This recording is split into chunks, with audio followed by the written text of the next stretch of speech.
There are hundreds of thousands of federal regulations. The vast majority of them, they're crony, they're bought by lobbyists. And the main goal of them is either to get bailouts, to offload some of their costs onto the public, or to ban the competition. In this episode, we sit down with economist Peter St Onge, a Mises Institute fellow.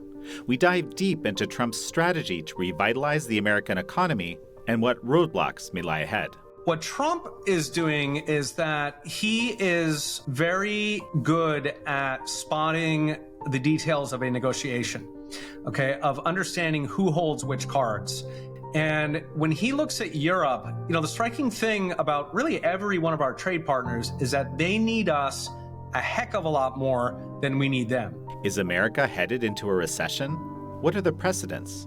We've actually been through this before. So if you look at the end of World War II, so in 1946, we demobilized 11 million soldiers. GDP dropped by 11.2%. Yes, it was a brutal recession in 1946, immediately followed by one of the golden ages leading up through the 1950s into the mid-1960s. This is American Thought Leaders, and I'm Jan Jekielek. Peter St Onge, such a pleasure to have you on American Thought Leaders. Thank you for having me on. So, of course, I've been following your work quite a bit, and you're very prolific on X, on social media. And you wrote something the other week that, frankly, is quite shocking. For every single federal regulator that's kept on the job, there's 138 private sector jobs that get destroyed. It's hard to fathom how this could be the case. The reason is because federal regulations, one of the great myths of government is that regulations exist because there's some public need and, people organize and they stand up in their local community centers and they bake cookies and somehow, they power through against the man. And in reality, regulations are bought. They're bought by lobbyists. And this has been true since the beginning of regulation. They are generally bought by large incumbents. For instance, Wall Street bankers. They have big budgets. They use those budgets to put senators on speed dial. And then when they need a regulation written, they call up the senators. The people who actually write the regulations tend to be employed by those big companies. And the main goal of them is either to get bailouts, some sort of to offload some of their costs onto the public, or to ban the competition. If you look at 2008, for example, that's a really nice example of this. So 2008 was a disgrace. Wall Street made billions of dollars, and then by basically taking huge risks, taking gambles, hiding the gambles they were taking, and then when they went against them, they handed it all to taxpayers. And what was cute is that, of course, the public was angry. They were angry on the left. You had Occupy Wall Street. They were angry on the right. You had the Tea Party. And the response was that Wall Street said, "We've been naughty. We need you to regulate us." And they wrote the regulations, of course, because who else is going to write regulations? Wall Street knows how the financial system works, right? The people doing the bake sales aren't going to write competent regulations. They are going to get hustled. So now when you look at, it's kind of a fun chart, when you look at the number of banks that were started in the US, it's very, very hard to start banks because there's a lot of regulations that are bought by Wall Street. They make it almost impossible. So they screwed up. They got something like $800 billion worth of bailout. And in return, their penance was that they rewrote the financial rules to outlaw competition and to keep it all for themselves, to monopolize finance into an oligopoly. So the end result is that the regulations chase out our own job creators. Peter, forgive me. This feels to me like a very extreme position about regulations, because obviously without any regulations, corporate America would run amok, right? Like having zero regulation cannot be the right answer, even if, let's say, the preponderance of regulation is indeed exactly as you describe. So where does this actual needed and valuable regulation come in? Or is your position that it simply doesn't exist? It doesn't exist with a caveat. So we can ask what happened before we had the regulatory state, and the federal government was of course much, much smaller. But how did you deal with companies behaving badly back in the 1800s, and that was dealt with by the tort system, so negligence rules. So if a company was poisoning your soup, then you had a case, you could take them to court, and then you would get compensation for that. And that was the main deterrent against companies. What happened is during the progressive era, so this is about 1900 to about 1915 or so, that was really the heyday of the progressive era. Of course, it's continued. But during that era, the regulatory state rose up. That was sort of the creation, one of the main creations of the progressive era. But something else they did was capture the legal system specifically by trial lawyer associations. They have essentially weaponized the legal system against regular people. So if you changed it today, it would be an absolute disaster. Companies would indeed poison you because you wouldn't be able to do anything about it. They would just outbid you in the legal process. They would have lawyers to run you around circles for the rest of your life, take away your house in the meantime. So you really, 95% of the regulatory state you could get rid of without any consequences. That last little nugget of 5%, that is doing something. It's very corrupt, but it is doing something. At that point, when and if we get to that point, then we can have a conversation about pairing that last bit of regulation together with legal reform, tort reform. But until then, I think the main point, given what we're working with, is that there are hundreds of thousands of federal regulations. The vast majority of them, they're crony. You can get rid of them with very little consequences, very little negative consequences, and a lot of positive consequences in terms of new entrants being able to come into the industry and create jobs and create prosperity.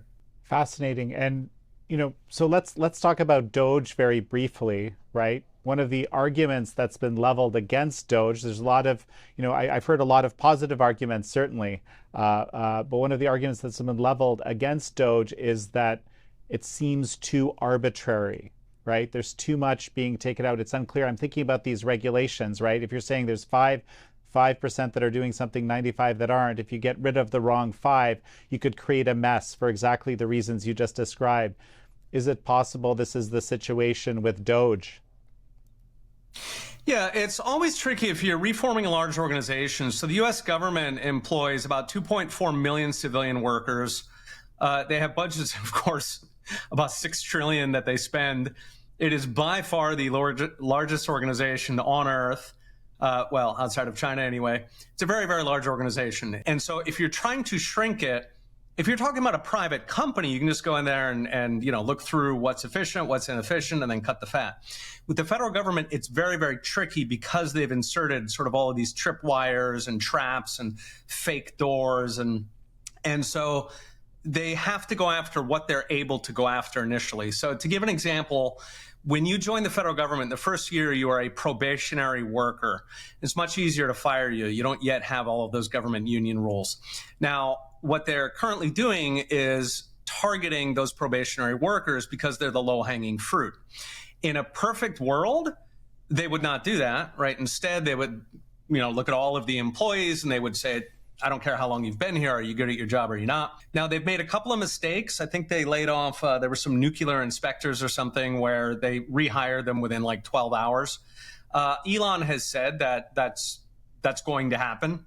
When you throw in the postal workers and the military, you're talking close to 5 million people. If you're trying to trim a 5 million person, completely dysfunctional organization, yes, you're going to make mistakes in both directions. What do you think of how DOGE has been conducted thus far? I think it's been incredible. It's something that both parties have been trying for decades. This is not a Republican issue. Both Bill Clinton, even Obama, they tried to rationalize government to make it more efficient. We know big government does not have all the answers.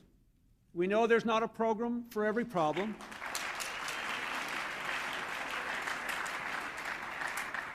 We know, and we have worked to give the American people a smaller, less bureaucratic government in Washington. And we have to give the American people one that lives within its means.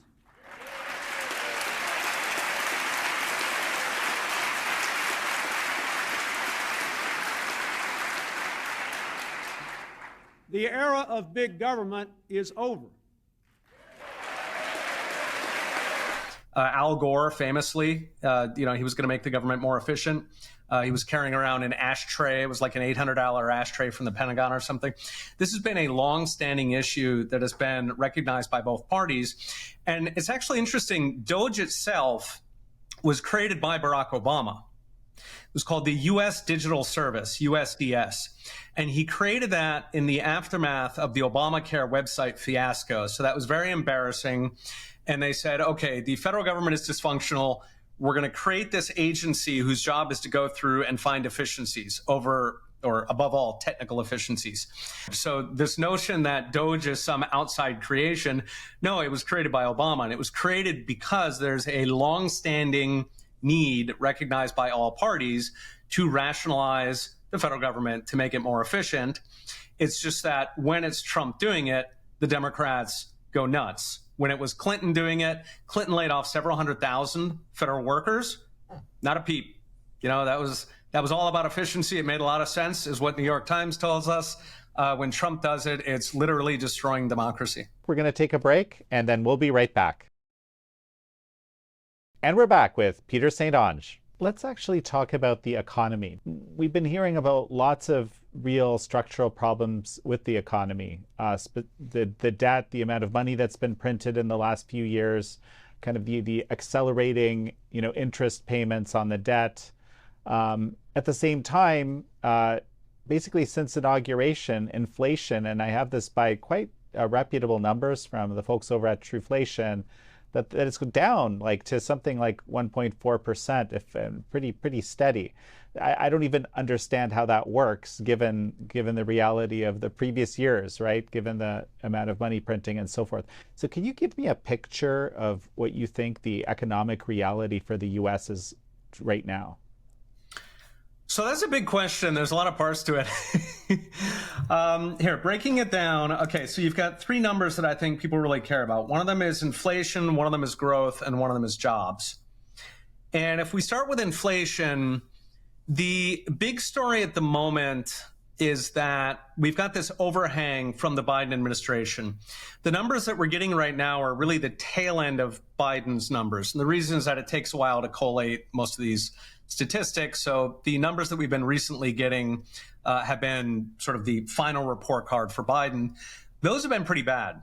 So Biden's final month inflation rate was an annualized 5.7%. That was his parting gift to Trump. Economic growth, GDP growth, was about 2.3%. That's fairly good. There's a big caveat there, however, which is that if we go back through the Biden administration, about half of economic growth has just been increases in government spending. Right? That is not sustainable. That's not actually creating prosperity. It shows up as GDP, but it's not creating prosperity. So if you discount for that, then we're probably closer to about 1.2%, which is pretty bad because the population grows about 1.2%. In other words, that's flat. That is stagflation. So 5.7% inflation, per capita 0% economic growth. Biden gave Trump stagflation. And the problem is that it takes a while to turn those around. So traditionally, for example, when you look at Federal Reserve interest rate cuts, which is the main way that the Fed tries to influence inflation, there's a delay of about 12 to 18 months on those. Those take quite a while to work through the economy. That means that if Biden handed Trump stagflation, in theory, the first 12 to 18 months of Trump could still have all that inflation in it. So how do you fix that? How do you bend the curve on it faster? The main way you do that is cutting government spending. You can cut government spending, or you can try to grow the economy very quickly. Spending, they've been trying very hard to do that with DOGE. Democrats have been fighting every step of the way. Some of that has been through lawfare. For example, trying to force them to hand out U.S. aid money, things like this. On growth, which is the other way to do it, that also, it usually takes a while, right? It takes a while for people to start a new factory or to drill a new hole for oil. So Trump is trying to accelerate that as quick as possible. And so the question is, over the next 6 to 9 months, let's say, before the new companies kick in, when we still have the overhang from Biden's stagflation, I think that's really the danger zone. That's what, when you look at the stock market, for example, when it's somebody called it a kangaroo market, right? It's not a bull market. It's not a bear market. It's a kangaroo. It's all over the place. A lot of that has to do with the market trying to figure out what they think is going to happen in the next 6 to 9 months under Trump. You mentioned, there's two approaches, right? One is that you can cut spending. The other one is you can create prosperity. When you're doing the cutting spending side of things, right, you're actually, you mentioned that a significant portion of the jobs growth, for example, and the economic growth was actually that government spending in the first place. So you're actually cutting the economy itself. So it almost seems like you have to do the other part, the increasing prosperity. Otherwise, you're going to, end up in a dark place. Or correct me if I'm wrong. You're going to end up in a recession, right? So if you look at Argentina, for example, Javier Milei has been a model for what DOGE is aiming to do. And Javier Milei came into an economy that was going through hyperinflation. The real economic growth was in free fall. It was just an absolute mess in Argentina. And what he did was slashed the federal government. He campaigned with a chainsaw. And maybe viewers have seen him afuera, throwing out ministries from a whiteboard. He cut 6% of GDP in government spending, which in U.S. terms is like cutting close to $2 trillion in annual spending. Massive cuts. So he cut 6%. Now that means that on paper, GDP is going to go down by 6% because GDP includes government. Now what actually happened in Argentina is that in that first year, GDP growth only went down by 3.5%, meaning that the private sector almost immediately jumped in and made up for half of all the government cuts. 1 year later, the projections for Argentina's GDP now are around 8% growth, right? So in other words, what happened in Argentina, you cut $1, the private sector immediately grew by 33 cents, and then the following year, it grew by like $1.50, right? So it's incredibly good for the prosperity of the country. Cancer is a strong word, but you are losing fat. And you're losing fat fast. If you cut 6%, it takes time to build the muscle. Going by Argentina, it was surprisingly fast. But yes, in the meantime, you did have that 3.5% drop. Now, Argentina does not have a very robust welfare state. We have an overgrown welfare state in this country. You're eligible for Medicaid, for welfare, for unemployment benefits. So, if we have something like a 3.5% recession here, it's not going to be nearly as bad as Argentina because we have that large welfare state. Now, we've actually been through this before. So if you look at the end of World War II, so 1946, we demobilized 11.2 million soldiers. It was that was close to 10% of the entire population. It was close to a fifth of the workforce. So we demobilized them because the war was over. And GDP dropped by we demobilized 11 million. GDP dropped by 11.2%. And yes, it was a brutal recession in 1946, immediately followed by one of the golden ages leading up through the 1950s into the mid-1960s. Trump is surprisingly aware of American economic history. He's talked a lot about the period before the income tax, for example, the 19th century, when the government subsisted almost exclusively on tariffs. There was no income tax. There was no Federal Reserve. He's surprisingly familiar with these things for a president. I think he's far more intellectually curious than, say, a Barack Obama, certainly than people give him credit for. But yeah, I think he's interested in the 1950s economy, and in many ways, demobilizing our overgrown federal leviathan, I think, is very similar to demobilizing after a war. So you mentioned tariffs instead of taxes, and this is something that I know that the executive branch has been looking into. I think the president has mentioned this specifically. Let's talk about tariffs. How do you view, for example, right, this big new, approach that the president has been touting, and we're about to see how it's going to work or not, is these reciprocal tariffs, right? In situations where there's a significant imbalance in terms of what sort of tariffs are being levied, they're going to be equalized based on what the other side is doing.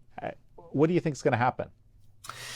Yeah, so a tariff fundamentally it's similar to a sales tax, and it's a tax on imported goods.